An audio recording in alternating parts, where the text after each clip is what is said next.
চলুন আমরা এখন দেখব কিউমিন ফ্র্যাঞ্চাইজি অ্যাডমিন প্যানেল থেকে কিভাবে ডেলিভারি ম্যান ম্যানেজ করা যায়। ড্যাশবোর্ড ওপেন হওয়ার পরে এইরকম একটা ইন্টারফেস শো করবে। ড্যাশবোর্ডে নিচের ডান দিকে ব্লু কালারের সেটিংস বাটনে ক্লিক করতে হবে। প্রথমেই অপশন আসবে ম্যানেজ ডেলিভারি ম্যান। এই বাটনে ঢোকার পরে আপনি প্রথমেই দেখতে পাবেন অ্যাড নিউ ডেলিভারি ম্যান।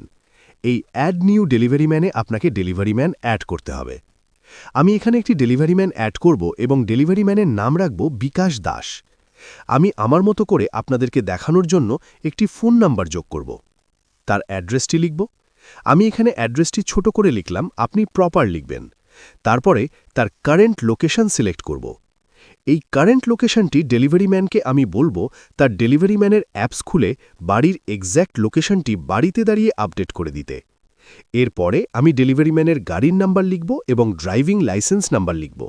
যদি ডেলিভারি ম্যানের গাড়ি না থাকে তাহলে ড্রাইভিং লাইসেন্স নাম্বার এবং গাড়ির নাম্বার এই দুটি অপশনাল রাখতে পারব, কারণ অনেক জায়গায় ডেলিভারি ম্যান লোকালে সাইকেল নিয়ে কাজ করবে, সেই ক্ষেত্রে গাড়ির নাম্বার দেওয়ার প্রয়োজন নেই বা ড্রাইভিং লাইসেন্সেরও প্রয়োজন নেই। এরপরে পাসওয়ার্ডের জায়গায় আমি বাই ডিফল্ট 4টে 0 পাসওয়ার্ড দেব। পরবর্তীতে ডেলিভারি ম্যান তার নিজের অ্যাপ থেকে সেই পাসওয়ার্ডটিকে পরিবর্তন করে দিতে পারবে।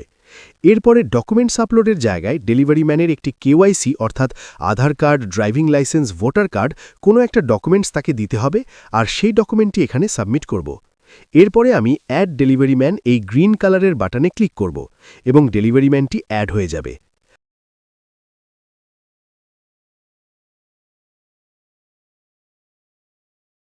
আমরা নিচের দিকে কিছুটা নেমে এলেই দেখতে পাবো ডেলিভারি ম্যানের সেকশনে সমস্ত ডেলিভারি ম্যান শো করছে এবং আমরা চাইলে পরবর্তীতে এই এডিট বাটনে ক্লিক করে ডেলিভারি ম্যানের তথ্য অর্থাৎ ডিটেলস এডিট করতে পারব।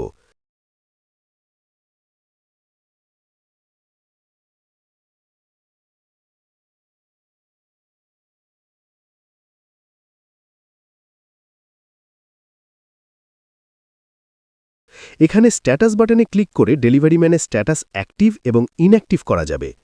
এখানে ডেলিভারি ম্যানের স্ট্যাটাস অ্যাক্টিভ ইনঅ্যাক্টিভ করার কারণ হল যেই দিন ডেলিভারি ম্যান ছুটিতে থাকবে সেই দিন ডেলিভারি ম্যানের স্ট্যাটাস ইনঅ্যাক্টিভ থাকবে। যদি ডেলিভারি ম্যানের স্ট্যাটাস সেই দিন অ্যাক্টিভ থাকে তাহলে অর্ডার অ্যাসাইন করার সময় অ্যাভেলেবল ডেলিভারি ম্যানের নাম হিসাবে সেই ডেলিভারি ম্যানের নাম শো করবে, তাতে আপনি কনফিউশনে পড়ে যাবেন। এই কারণে ডেলিভারি ম্যান ছুটি থাকা মানে স্ট্যাটাস ইনঅ্যাক্টিভ থাকা।